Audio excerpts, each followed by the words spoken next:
अस्सलाम वालेकुम dear students, उम्मीद है कि आप सब खैरियत से होंगे। This is Amanullah, your maths teacher. Actually we are discussing about again matrices, how to solve the system of equations by using matrices. So before to solve the system of equation, first we will need to find the inverse matrix of the given matrix और इसका procedure और वो क्यों कर रहे हैं, ठीक है। All the things we will discuss in this class.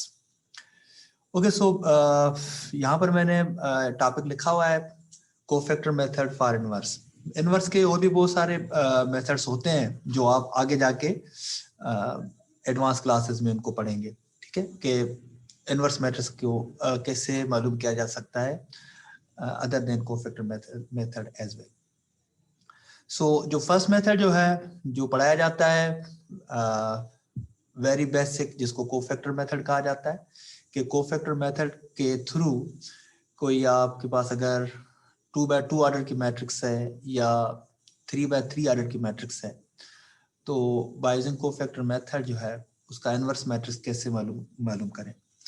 तो जो हमारी प्रीवियस रिकॉर्डिंग थी, उस प्रीवियस रिकॉर्डिंग में हमने ये पढ़ा था कि how to calculate the determinant of the matrix and also how to calculate the cofactor of the matrix, and also we discussed in previous slides how to calculate adjoint of the matrix. I'm talking about basically these terms only because of when we talk about the inverse matrix, we need basically to calculate adjoint of the matrix as well as determinant of the matrix. सो ये थोड़ा recall करने के लिए मैंने ये सी को लिखा हुआ है कि suppose we have the matrix A and entries of the matrix A are like a i j, like this, these are the entries and this matrix is n cross n matrix, ठीक है। Recall the cofactor c i j of the elements a i j is c i j. So c i j are basically entries are elements of the cofactor matrix, and Cij can be basically determined from this formula. This is -1 whole power I plus j. I is a ith row and j is a basically jth column multiply by Mij. Mij हमने इसको discuss किया था कि ये minor of the matrix है, और in other words आप ये कह सकते हैं कि उस मैट्रिक्स का, ए मैट्रिक्स का determinant except ith row and jth column, ठीक है। तो जब ith रो एक रो निकाल देंगे, एक कॉलम निकाल देंगे, तो जो n क्रॉस n मैट्रिक्स थी उसका ऑर्डर जो है वो फिर Mij का ऑर्डर जो होगा that will be n-1 cross n-1. So suppose if we have the matrix of order 3x3, then except ith row and jth column, then we will have basically 2x2 matrix, ठीक है। सो ये Cij overall जब हमने calculate किया था, ठीक है, जब इसको हम कोफैक्टर मैट्रिक्स में पुट किए थे एलिमेंट्स को, तो ये हमारे पास एलिमेंट्स है C11, C12, C1n। सिमिलरली ये जो है आप कॉलम वाइज, रो वाइज देखें और ये आप कॉलम वाइज देखें, ये जो एंट्रीज है ये basically these are the entries of the cofactor matrix, ठीक है। ये हमने ऑलरेडी डिस्कस किया हुआ है, इस पे मैं ज्यादा डिस्कस नहीं करना चाह रहा, ठीक है। अगर आप जिसने प्रीवियस जो है वो वीडियोस देखी होगी मेरी, तो आई होप कि उनको समझ में आ रहा होगा कि ये कोफैक्टर मैट्रिक्स की एंट्रीज कैसे कैलकुलेट की जाती है। फार्मूला भी बता दिया और उसके एंट्रीज को लिखना। Okay, basically here we are interested to calculate the inverse matrix. So inverse matrix जो है उसका ये फार्मूला होता है, A inverse is equal to 1 divide by determinant of A into adjoint of A। तो अगर हम इन टर्म्स को देखें तो ये डिटरमिनेंट ऑफ ए आपको पता है, हमने इसको ऑलरेडी पढ़ा हुआ है कि how to calculate determinant of the matrix. ये जो है टर्म हमें नया नजर आ रहा है जिसको हमने एडजॉइंट ऑफ ए कहा था। और adjoint of A, sorry to say, ये भी हमने प्रीवियस स्लाइड्स में डिस्कस किया था कि when you calculate the transpose of the basically cofactor matrix, ठीक है, जब इस मैट्रिक्स का ट्रांसपोज कैलकुलेट करेंगे तो उसको एडजॉइंट ऑफ द मैट्रिक्स कहा जाता है, adjoint of the given matrix, ठीक है। So it's a very simple to calculate A inverse. First you will calculate the determinant of the matrix. If A is non-singular, means if determinant of A is non-zero, हमने पढ़ा था 2 type की matrix होती हैं, एक singular matrix होती है और एक नॉन सिंगुलर मैट्रिक्स होती है। तो इनवर्स उन मैट्रिक्स का होता है जो कि नॉन सिंगुलर हो, जिनका डिटरमिनेंट जो है वो नॉन जीरो आ जाए। तो पहले तो आपने इसका डिटरमिनेंट कैलकुलेट करना है कि अगर डिटरमिनेंट 0 आ जाए तो आपने वहां पर रुक जाना है, आपने कहना है कि इसका इनवर्स नहीं होगा, क्योंकि ये 1 डिवाइड बाय डिटरमिनेंट ऑफ ए है और वो आपको जो है वो इनवर्स मैट्रिक्स की तरफ नहीं लेके जाएगा। तो सबसे पहले मैट्रिक्स नॉन सिंगुलर होनी चाहिए और उसको ऐसे लिखते हैं, ये वे है to find basically inverse matrix. तो ये एडजॉइंट ऑफ ए, जैसे कि मैंने बताया कि ये adjoint of A is basically transpose of the cofactor matrix. तो डिटरमिनेंट भी कैलकुलेट करना आपको आता है, transpose of the cofactor matrix भी आपको कैलकुलेट करना आता है। तो ट्रांसपोज करके उसके 1 डिवाइड बाय डिटरमिनेंट ऑफ ए के साथ मल्टीप्लाई कर दें, ये आपके पास एक कांस्टेंट नंबर होगा जिसको स्केलर मल्टीपल कहा था। तो जो आपके पास रिजल्टिंग मैट्रिक्स होगी that will be basically inverse matrix of a given matrix. So say suppose 1 divided by a is this one and this is a transpose. Actually यहाँ पर जो है वो adjoint of a होगा, so ये जो है इसका ट्रांसपोज होना चाहिए। तो ये ट्रांसपोज करके उसके बाद जो भी इसका रिजल्ट होगा वो basically adjoint of the a होगा। Okay, for example, if I say calculate the inverse of the given matrix of the matrix A, where A is A, B, C, and D. So, in order to find the inverse, first we need to calculate the determinant of the matrix, and you know very well how to find the determinant of 2 by 2 matrix. So, determinant of 2 by 2 matrix, if I recall, और determinant में बाद में कर दूं, पहले अगर इसका M11 cofactor matrix जो है अगर वो कैलकुलेट करना चाहें तो ये फर्स्ट रो फर्स्ट कॉलम के बाद आपके पास ये टी मैट्रिक्स आ जाएगी जो कि टी नंबर होगा। सिमिलरली M11, ठीक है, M12 यहाँ पर शायद जो है ये, चलो M11 का डिटरमिनेंट निकाल दिया जो कि D है और ये C11 हमारे पास जो है वो D आ गया। फिर आपके पास M12 है first row second column, first row second column आ गया जो मैट्रिक्स C आ जाएगा, इसका डिटरमिनेंट भी इटसेल्फ होगा, ठीक है, और ये C12 सेकंड एंट्री आ गई जो कि इक्वल टू -C होगी, ठीक है, क्योंकि वो आपको शायद याद हो C12 है जो -1 पावर 3 जो है वो -1 होता है, ठीक है। M21 अगेन B आ गया लाइक दिस वन, इसका डिटरमिनेंट भी B होगा और C12 क्योंकि -1 की पावर 3 है तो वो भी -1 आपको आंसर दे देगा। ये मैं उन्हीं फार्मूलाज में पुट कर रहा हूँ जो कि CIJ का फार्मूला था, शायद याद हो। M22 वो भी हमारे पास ये आ गया और उसका डिटरमिनेंट जो है वो A आएगा। C22 क्योंकि -1 की पावर 4 होगा जो कि पॉजिटिव होगा तो आपको डायरेक्टली A दे देगा। तो हमने ये तमाम के तमाम C11, C12, C21, C22 calculate कर दिया, ठीक है, ये तमाम की तमाम एंट्रीज पुट कर दी। अब हमारे पास इनवर्स जो होगा 1 divide by determinant of A in matrix of cofactor and it's transpose. ये जरूर ध्यान रखना, जो भी कोफैक्टर मैट्रिक्स होगा उसका ट्रांसपोज करना है आपने। So determinant of the given matrix आपका होगा AD minus BC, AD like this one, BC minus this one, तो ये मैंने वो लिखा है multiply by matrix of cofactor and its transpose C11, C12, C21, C22 उसका ट्रांसपोज लिख दिया। जब ट्रांसपोज करेंगे तो आपके पास ये हो जाएगा C11, C21, C12। फिर से आप एक नजर देखें, ये रो थी तो ये कॉलम में आ जाएगी, ठीक है, और ये जो कॉलम है वो रो में आ जाएगा, तो ये C11, C21 ऐसे हो जाएगा और ये जो है वैसे हो जाएगा। ये हमारे पास उसका ट्रांसपोज है, ठीक है। तो ये आपका बेसिकली इनवर्स आ गया जो कि equal, again keep in mind AD minus B should be non zero, otherwise हमें इनवर्स नहीं मिलेगा। So I'm just taking the elements that we had calculated in basically previous slides.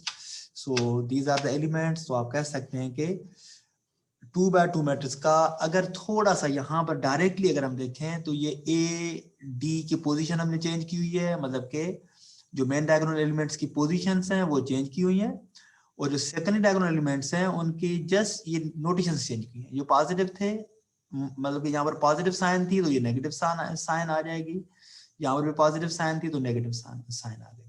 अगर यहाँ पर कोई नेगेटिव साइन -2, -3 हो तो यहाँ पर क्या होगा, उसका नेगेटिव का फिर पॉजिटिव हो जाएगा। तो अगर आप डायरेक्टली भी इसका 2 by 2 मैट्रिक्स का इनवर्स कैलकुलेट करना चाहें तो सिंपल क्या करेंगे, आप इसका डिटरमिनेंट के साथ 1 divide by determinant of the given matrix and keep basically change the position of main diagonal elements like this one, and change the notations of basically notation, I mean positive and negative. If it's positive then it will be negative, if it is negative then it will be positive. बस ये ही करना है, ये मैं इसका shortcut बता रहा हूँ, अदरवाइज आप इसको जो फार्मूला मैंने बताया उसके तहत इसको सॉल्व कर सकते हैं. So this is a basically way to find the inverse matrix of a given matrix. Similar manner, if we have 3 by 3 matrix, then how we can calculate the inverse? Formula is same, and just because it's a 3 by 3 matrix, so again we will calculate first cofactor matrix like this one. M11 हमने कर दिया first row first column, ये matrix आ गया, इसका determinant calculate कर दिया जो कि C11 मींस -1 की पावर 2 है, जो कि 2 -1 पावर 2 इज पॉजिटिव हो जाएगा, वो डायरेक्टली वही 2 आ गया. तो ये ऑलरेडी हमने किया हुआ है कोफैक्टर्स को कैलकुलेट करना, मैं इस पे ज्यादा फोकस नहीं करने जा रहा. ठीक है, सिमिलरली M12 वो कैलकुलेट कर दिया, M13 के हिसाब से C13 आ जाएगा, 21 के हिसाब से C21 आ जाएगा. ठीक है, ये all the elements are basically we have done previous basically lecture. So overall जो हमारे पास इसकी एंट्रीज हैं, एंट्रीज इसको रख देते हैं, और हमें मालूम क्या करना था, इनवर्स मैट्रिक्स. तो इनवर्स मैट्रिक्स का फार्मूला जो है, सबसे पहले इसका डिटरमिनेंट. ठीक है, और कोशिश करना कि पहले डिटरमिनेंट कैलकुलेट करना ताकि आपको पता चल जाए कि ये इन्वर्टिबल है भी कि नहीं है. उसके बाद ये कोफैक्टर मैट्रिक्स वगैरह का जो है ना आपने जो है वो स्टेप लेना है. तो डिटरमिनेंट भी हमने कैलकुलेट किया हुआ है, ये वही फार्मूला जो हमने ऑलरेडी बताया. 1 फर्स्ट दिस वन कैंसिल, ये determinant of this matrix, second minus, फिर ये first row second column cancel, 1 2 2 4 हमने रखा हुआ है with up to so on. ये ओवरऑल जो कैलकुलेट किया हमने determinant of B is basically 1. इस पे भी ज्यादा फोकस नहीं कर रहा क्योंकि ये भी हमने प्रीवियस स्लाइड्स में पढ़ा हुआ था कि how to calculate determinant of the matrix. So this matrix is basically non-singular because its determinant is non-zero. Now use the formula again. B inverse will be 1 divided by determinant of the B and matrix of cofactor and its transpose. Matrix of cofactors के elements भी हमने previous slides में calculate किए हुए हैं. ठीक है, उनको रख के आप उसका ट्रांसपोज करेंगे. ठीक है, तो ये क्योंकि डिटरमिनेंट ऑफ बी 1 है तो 1 लिखने की जरूरत नहीं है, 1 डिवाइड बाय 1 इज 1. बाकी आपके पास आ गया matrix of cofactor and it's transpose.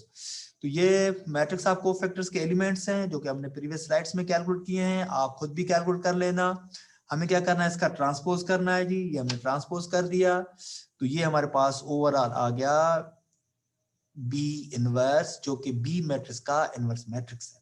ठीक है, अच्छा एक और चीज आप जरूर ध्यान में रखना यहाँ पर कि कैसे कंफर्म हो कि जो हमने कैलकुलेट किया हुआ है विदाउट एनी एरर हम कैसे कहें कि ये वाकई मैट्रिक्स जो है उस गिवन मैट्रिक्स का इनवर्स मैट्रिक्स है. तो उसके लिए ये एक मैंने रिजल्ट लिखा हुआ है. ठीक है, रिजल्ट में ये लिखा है कि अगर if product of matrix A with matrix B is identity matrix, say suppose this is the identity matrix, or product of B with A is also identity matrix, then it is only possible when A is equal to B inverse. ये A जो है या तो ये B जो है ना B का इनवर्स होगा या फिर B मैट्रिक्स जो है वो A इनवर्स होगा. ठीक है, and this is the only case in which we can say basically product of AB is equal to product of BA. वैसे in general matrix multiplication is not commutative. ठीक है, general नहीं होता, मगर जब दो मैट्रिक्स आपस में इन्वर्टिबल हो तो वो कम्यूटेटिव हो जाती हैं. ठीक है, तो आप सिंपली इसको ऐसे लिख सकते हो कि A को A के साथ A इनवर्स के साथ अगर मल्टीप्लाई कर दूंगा तो हमारे पास बेसिकली वो आइडेंटिटी मैट्रिक्स आना चाहिए, और A इनवर्स को A के साथ मल्टीप्लाई करूंगा तो ये भी हमें आइडेंटिटी मैट्रिक्स आना चाहिए. ठीक है, अगर ये बात सही है, if it's true then we can say A and A inverse are basically, जैसे मैंने यहाँ पर कहा कि A multiply B is identity matrix, then it means either A is inverse of B or B is inverse of A. तो जब भी आपके पास जो फाइनल रिजल्ट आया, जब आप A इनवर्स को कैलकुलेट करने जा रहे हैं तो उस केस में आपने जरूर, अगर आपको कोई भी थोड़ी बहुत कंफ्यूजन है तो आप उनको आपस में मल्टीप्लाई करके देखें। अगर उनको मल्टीप्लाई करें और आपका मैट्रिक्स आइडेंटिटी मैट्रिक्स आ जाए, शायद आप लोगों को याद हो आइडेंटिटी मैट्रिक्स हमने पढ़ा था जिसको यूनिट मैट्रिक्स कहा हुआ है। अगर 2x2 मैट्रिक्स है तो उसका कुछ ऐसा फॉर्म होता है, ठीक है, आइडेंटिटी मैट्रिक्स का। और अगर 3x3 का हो से सपोज आइडेंटिटी मैट्रिक्स, तो उसका फॉर्म ये भी हमने पढ़ा था जिसको यूनिट मैट्रिक्स कहा था, शायद याद हो, ठीक है। तो उनको जब मल्टीप्लाई करेंगे आपस में तो आपके पास कुछ इस टाइप का मैट्रिक्स आ जाएगा। ये 2x2 है, ये 3x3 है। आप similarly 4x4 up to so on इसको कैलकुलेट कर सकते हो। ओके जी, सो क्यों जरूरत थी हमें इनवर्स मैट्रिक्स को कैलकुलेट करने की, उनका क्या यूज है हमारे पास, ठीक है। तो जैसे मैंने पहले भी कहा था कि जो मैट्रिसेस हैं वो एक टूल है हमारे पास जो कि हम यूज करते हैं to solve system of linear equations. System of linear equation आपके पास वो 2 वेरिएबल भी हो सकते हैं, वो आपके पास 3 वेरिएबल भी हो सकती हैं, वो आपके पास 4 वेरिएबल भी हो सकती हैं, अप टू n वेरिएबल्स अगर हमारे पास सिस्टम ऑफ इक्वेशंस आ जाएं।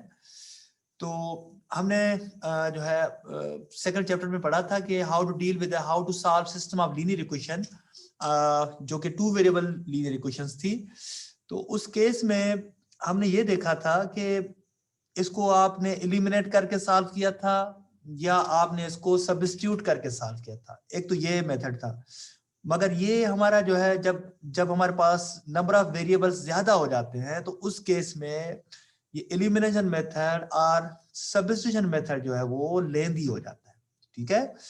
तो फिर हमें जो है ना यूज करना होता है किसको, मैट्रिसेस को। मैट्रिसेस हमारी हेल्प करेंगी कि आपके पास कोई भी ऑर्डर है, कितने भी नंबर ऑफ वेरिएबल्स हैं, ठीक है, अगर वो स्क्वायर है मतलब number of variables are equal to number of equations, तो उस केस में आप मैट्रिसेस के थ्रू उसका सोल्यूशन फाइंड कर सकते हैं।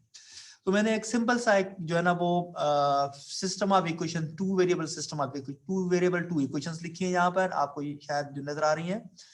और where a1 b1 these are the coefficients of the variable x and y. Similarly a2 b2 are the basically coefficients of the variable x and y. और c1 and c2 हमने कोई constant number लिखा है। This is a basically generalized basically system of linear equation है, और आप आगे जाके हम करेंगे इसको स्पेसिफिक किसी पर्टिकुलर एग्जांपल के साथ आपको समझाएंगे। बहरहाल, तो अगर आपके पास ऐसी इंफॉर्मेशन है in basically form system of linear equation, तो सबसे पहले उसको मैट्रिक्स के फॉर्म में किससे लिखा जा सकता है। तो अब मैंने इसको यहाँ पर नाम दिया हुआ है एक कोफिशिएंट मैट्रिक्स का A, B जो है नाम दिया है कांस्टेंट जो आपके पास नंबर्स थे, ठीक है। और जो X हमने एक मैट्रिक्स लिया हुआ है जो कि आपके पास वेरिएबल जो है मैट्रिक्स है। आपको शायद यहाँ पर नजर आ रहे हैं X और Y, ये X और Y ये इसको वेरिएबल मैट्रिक्स का नाम दिया हुआ है। और coefficient matrix a1 b1 a2 b2, a is a basically like this one. Similarly c1 c2 is a constant basically numbers. इसको कैसे लिखेंगे, इसका बड़ा बेसिक सा जो है ना वो एक एग्जांपल मैंने दिया हुआ है, इसी के थ्रू इसको जो है ना लिखा हुआ है। से सपोज अगर मैं कहूं कि ये एक हमारे पास मैट्रिक्स है, एक ये मैट्रिक्स है और एक ये मैट्रिक्स है। अगर मैं आपसे कहूं कि इनको जब आपस में मल्टीप्लाई करूंगा तो क्या आएगा। सबसे पहले इनको मल्टीप्लाई करना, जैसे हमने पढ़ा था कि first row and this column, so ये हो जाएगा a1 x plus b1 y, ये मैंने मल्टीप्लाई किया हुआ है। Similarly a2x plus b2 y, ये भी मल्टीप्लाई किया हुआ है, is equal to c1 c2। अब ये भी मैट्रिक्स है हमारे पास और ये भी मैट्रिक्स है। हमने ये फिर पढ़ा है कि दो मैट्रिक्स आपस में इक्वल होगी, कब होगी, जब उनके रिस्पेक्टिव एलिमेंट्स इक्वल हो। तो मतलब कि ये ओवरऑल एक ही एलिमेंट है, ये C1 के इक्वल आ जाएगा, ये ओवरऑल एक ही एलिमेंट है जो कि C2 के इक्वल आ जाएगा। तो ये वही सिस्टम है जो हमने प्रीवियस स्लाइड में पढ़ा। तो इसका मतलब क्या हुआ, इसका मतलब ये हुआ कि आप किसी भी सिस्टम ऑफ लीनियर इक्वेशंस को लिख सकते हैं into the matrix form like this one. और हमने इस मैट्रिक्स को नाम दिया हुआ है A का, कि ये हमारे पास कोएफिशिएंट मैट्रिक्स है। इस मैट्रिक्स को नाम दिया हुआ है हमने X का, which is variable matrix. And last one जो हमारे पास जो कांस्टेंट मैट्रिक्स है उसको B का नाम दिया हुआ है। Means this system can be written as like AX is equal to B।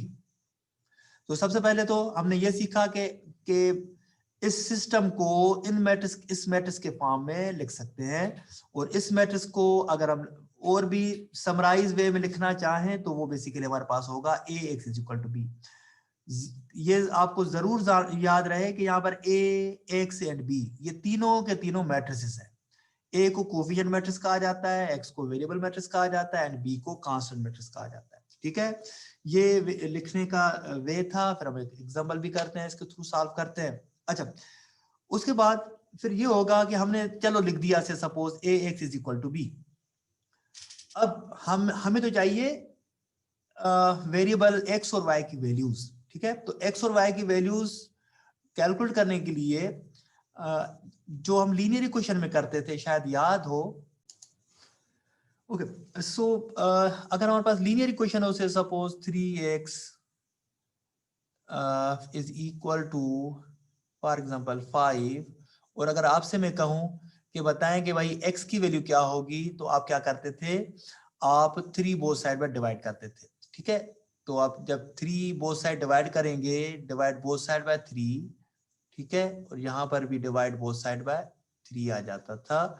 तो आप इसको लिख सकते हो x is equal to 5 divide by 3, और हम कहते थे कि ये इसका सोल्यूशन है। ठीक है, तो ये हमारे पास बड़ा बेसिक सा जो है वो linear equation of a single variable को सॉल्व करने का वे था कि भाई जो है ना 3 के साथ में क्या मल्टीप्लाई करूं कि मेरे पास आंसर जो है वो 15 आ जाए। ठीक है, या फिर हम इसको ऐसे भी देखते हैं कि x क्या होना चाहिए जब उसको 3 के साथ मल्टीप्लाई करूं तो 15 आ जाए। तो उस केस में आप सिंपल जो है वो ये है, एक तो आप ट्रायल एरर बेसिस पे देखते हो कि x की क्या वैल्यू होगी, या फिर आप ऐसे देखते हो कि जब 3 बोथ साइड डिवाइड कर देते हो, डिवाइड बोथ साइड बाय 3 से सपोज यहाँ से भी 3 डिवाइड कर दिया, यहाँ से भी 3 डिवाइड कर दिया, तो ये 3 कैंसिल हो जाएगा, 1 3 is 3 and 5 3 is 15। It means x will be equal to 5। तो ये way of solving the linear equation, single variable linear equation था। इसको थोड़ा अगर मैं इसको जनरल लिखूं तो ये होता है ax is equal to b where a is non-zero, again keep in mind because this is a coefficient, otherwise वो लीनियर का कंसेप्ट ही खत्म हो जाएगा। so in order to find basically values of x will be equal to b divided by a। ठीक है, अच्छा, ये एक नंबर है ना, तो हम इस नंबर को ऐसे भी तो लिखते हैं कि भाई से सपोज 2 है, या ये 1 डिवाइड बाय 2 है, तो हम इसको लिखते हैं 2 का पावर -1। एक ही बात है। तो उसी अगर ये हमारे पास से सपोज 1 डिवाइड बाय a हो, 1 डिवाइड बाय a, तो इसको भी लिख सकते हैं a की पावर -1। तो ये मतलब कि इस x को लिख सकता हूं मैं a इनवर्स ऑफ ये b। ठीक है, और यहाँ पर जो है ना a inverse left hand side लिखा हुआ है, इसको राइट हैंड साइड में लिख सकता हूं मैं ये नंबर्स में, because a and b are real numbers and real numbers are commutative.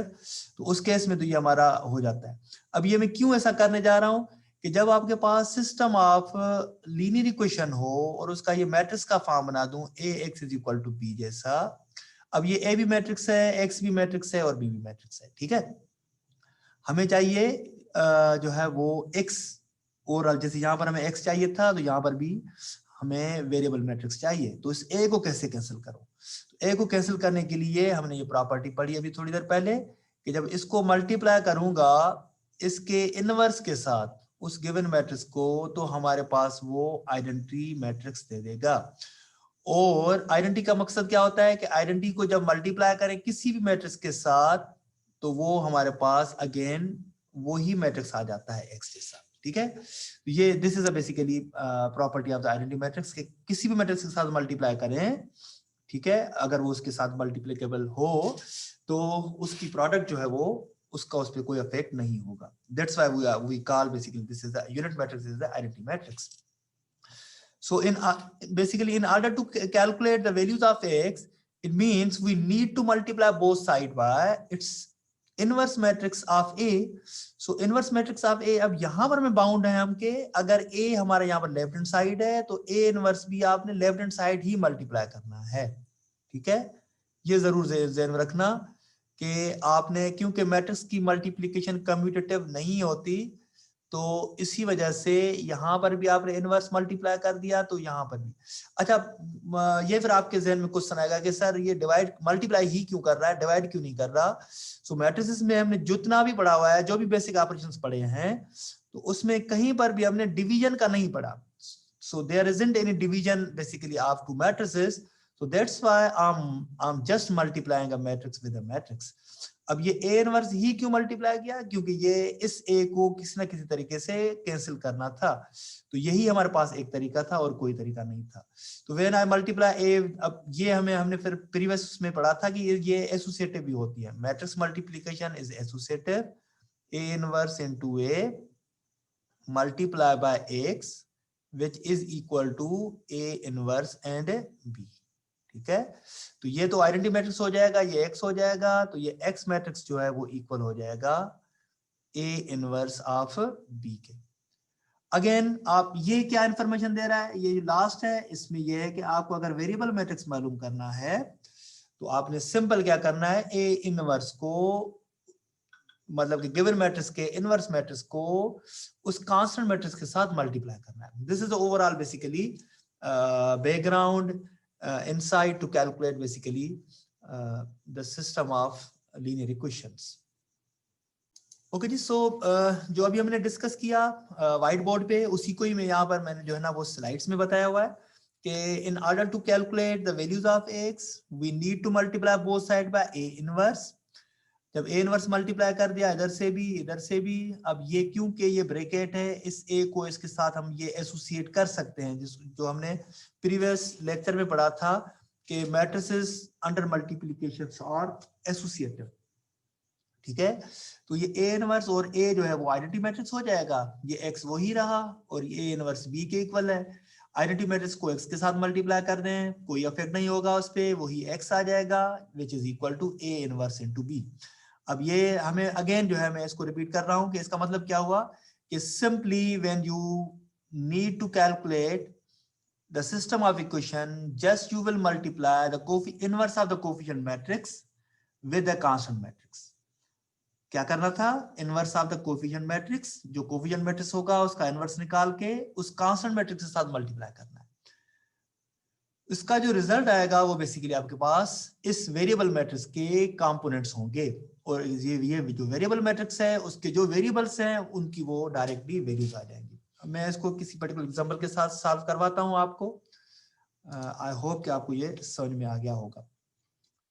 So method of solution जो हमने डिस्कस किया ऑलरेडी कि आपने कोफिशिएंट मैट्रिक्स देखना है, वेरिएबल मैट्रिक्स देखना है और आपने कांस्टेंट मैट्रिक्स जो है वो देखना है। उसके बाद उसका इनवर्स मैट्रिक्स मालूम करना है और उसको लिखना है x is equal to A inverse B। Simply इस मैट्रिक्स का इनवर्स कैलकुलेट करके इस मैट्रिक्स के साथ मल्टीप्लाई करेंगे तो आपके पास basically solution of system of equation आ जाएगा। फिलहाल फर्स्ट जो है हमने ये 2/2 का लिया हुआ है, सिमिलरली फिर हम इसको 3/3 पे भी एक्सटेंड करके देखते हैं। Okay, so we have the system of equation which is 3x minus 2y and x minus y। 3x minus 2y is 8 and x minus y is 3। तो कोफिशिएंट मैट्रिसेस का अगर देखें आप, ये 3 minus 2 ये रखा मैंने, 1 and -1 ये मैंने रखा। वेरिएबल अगर आप देखें x और y है तो x मैट्रिक्स के जो है कंपोनेंट्स आ जाएंगे स्मॉल x एंड y, और जो कांस्टेंट मैट्रिक्स है हमारे पास वो है b एंड 8 and 3। ठीक है, so in order to calculate its inverse matrix जैसे हमने प्रीवियस स्लाइड में जो है इसको पढ़ा कि इनवर्स मैट्रिक्स कैसे आएगा कि आपने इसका डिटरमिनेंट लेके 1 divide by determinant of A and multiply by it's adjoint of the matrix, वो हमने किया हुआ है और वहां से हमारे पास ये आंसर आया A इनवर्स। ठीक है, अब A इनवर्स भी आ गया, X B मैट्रिक्स भी पड़ा हुआ है, तो यहां से हमारे पास X मैट्रिक्स आ जाएगा। तो x is equal to A inverse B, ये हमारे पास A इनवर्स मैट्रिक्स है, ये वही कांस्टेंट मैट्रिक्स है। तो A इनवर्स को कांस्टेंट मैट्रिक्स के साथ जैसे ही मल्टीप्लाई मैंने कर दिया तो इसका आंसर जो है वो 2 and -1 आ गया। ये सिंपल मल्टीप्लिकेशन है जो हमने ऑलरेडी पढ़ा हुआ है। 1 multiply by 8 is 8 plus minus 2 3 is 6, 8 minus 6 is 2। Similarly 1 8 is 8 plus minus 3 3 is 9। So 8 minus 9 is -1. So overall क्योंकि ये x जो है वो तो x वेरिएबल और y वेरिएबल था, तो x का वैल्यू जो है वैल्यू वो 2 आ जाएगा और y का वैल्यू जो है वहां पर वो -1 आ जाएगा, जिसको हमने वो इक्वलिटी बिटवीन टू मैट्रिसेस कहा था। तो उस प्रिंसिपल पे ये x की वैल्यू होगी फर्स्ट और ये जो है सेकंड आपका y की वैल्यू होगी। आप फिर से देख सकते हैं ये x की वैल्यू, ये y की वैल्यू, तो ये भी x की वैल्यू और ये y की वैल्यू है। ठीक है, so this is overall basically philosophy to find inverse matrix, sorry the solution of the given system of equation by using inverse matrix.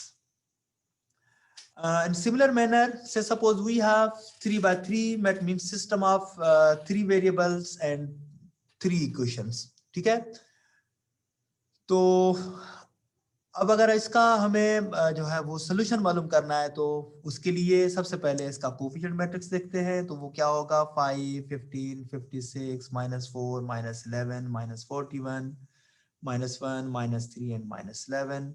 फिर आपके पास वेरिएबल मैट्रिक्स आ जाएगा x, y एंड z। फिर आपके पास constant matrix आ जाएगा, that will be 35, -26 and -7। सो ये हमने कर दिया। This is a coefficient matrix, this is a variable matrix and this is a constant matrix. इसका हमने फॉर्म लिखा हुआ है ax = b। ठीक है, अब क्या करना है, अब हमें जस्ट ये करना है कि इसका इनवर्स मालूम करना है कोफिशिएंट मैट्रिक्स का और उसको b के साथ मल्टीप्लाई करना है। ठीक है, so again by using cofactor method you can calculate inverse matrix. ये मैंने डायरेक्टली कैलकुलेट किया हुआ है। ठीक है, by using formula a inverse = 1 divide by determinant of a into adjoint of a। ठीक है, तो उसके रिस्पेक्ट से ही हमारे पास इनवर्स मैट्रिक्स आ गया, इनवर्स भी आ गया, तो इसको b के साथ मल्टीप्लाई करना है। Keep in mind always you will multiply with the left hand side because here the coefficient matrix is left hand side. तो यहाँ से भी आपने इनवर्स भी लेफ्ट हैंड साइड ही मल्टीप्लाई करना है। जैसे यहाँ पर मैंने रखा हुआ है a inverse multiply by b, तो ये x मैट्रिक्स इक्वल आ जाएगा a इनवर्स मैट्रिक्स रखा, b के एलिमेंट्स रखे, इनको सिंपल मल्टीप्लाई कर दिया। देखो ये multiplication, -2 multiply by 35 is -70, minus minus plus 3 26 78, again plus minus minus 1 7 7। First row ये कॉलम हो गया। अब सेकंड रो पे आ जाते हैं। -3 multiply by 35 is 105। I guess ये माइनस का होगा, तो इसको थोड़ा आप करेक्ट कर लेना। और इसका ओवरऑल जो आउटपुट ये माइनस का है, ये भी माइनस का है, ये प्लस का है। सो अब इसको जो है आप कर सकते हो। सो जब इनको मल्टीप्लाई करेंगे -3 to 35, तो ये -105, जो कि मैंने इसमें थोड़ी करेक्शन कर दी, एक्चुअली ये माइनस था। Similarly, 1 multiplied by -26 is -26, plus -19 multiplied by -7 is plus 133. And if you see third row and basically this column, 1 multiplied by 35 is 35, 0 multiplied by any number is 0, लिखने की जरूरत नहीं है। 5 plus minus minus 5 7s are 35. So overall output of basically these numbers are 1, 2 and 0. So x क्योंकि ये x y z matrix था, तो हम कह सकते हैं कि this matrix and this matrix are equal, and it's only possible when we have x is equal to 1 like this one, y is equals to 2, and similarly z is equals to 0. So this is a solution. These are the values which satisfy the given system of equations. So ये overall जो है हमने अभी पढ़ा कि system of equations को कैसे deal किया जाए। ठीक है, विद द इनवर्स मैट्रिक्स। और नेक्स्ट स्लाइड्स और नेक्स्ट प्रेजेंटेशन में मैं आपको फिर बताऊंगा कि विदाउट इनवर्स मैट्रिक्स भी हम सिस्टम ऑफ इक्वेशंस को सॉल्व कर सकते हैं, जिसको क्रेमर रूल कहा जाता है। तो वो नेक्स्ट स्लाइड में जो है वो मैं आपको बताऊंगा। तो तब तक अपना जो है ना ख्याल रखिएगा। अल्लाह हाफिज।